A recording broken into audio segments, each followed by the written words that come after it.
कल्पना करो, एक लेखक है फाउलर, जिसे जासूसी कहानियां लिखने का बड़ा शौक है।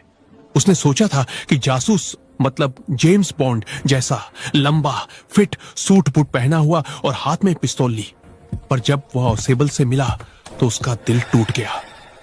ओसेबल तो एक गोल मटोल मोटा सा आदमी था जो एक पुराने और बेकार से होटल के छोटे से कमरे में रहता था।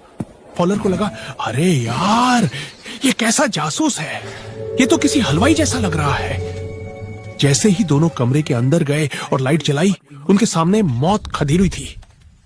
मैक्स, दूसरा जासूस, हाथ में बंदूक लिए खड़ा था।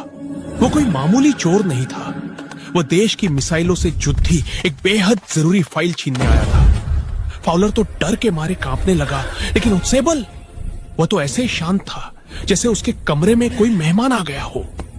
यही इस कहानी का सबसे मजेदार हिस्सा है।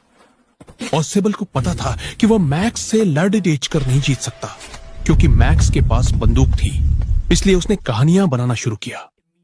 पहली चाल, उसने गुस्से में कहा, धत तेरे की, इस होटल की बालकनी से मैं तंग आ गया हूं।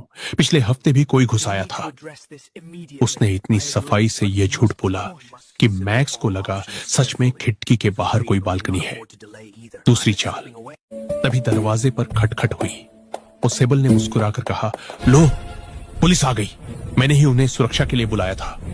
मैक्स घबरा गया। एक तरफ पुलिस और दूसरी तरफ ओसेबल। उसने सोचा, मैं खिड़की के बाहर वाली बालकनी में छिप जाता हूं, जब पुलिस जाएगी तो वापस आ जाऊंगा। वह खिड़की से बाहर कूदा और एक जोर की चीख सुनाई दी। दरवाजा खुला तो सामने पुलिस नहीं, बल्कि होटल का वेटर हेनरी हाथ में ट्रे लिए खड़े रहा था। ओसेबल ने तो बस ड्रिंक ऑर्डर की थी। फाउलर ने हकलाते हुए पूछा, पर वो जो बाहर बालकनी में है, वो पुलिस को देख लेगा तो?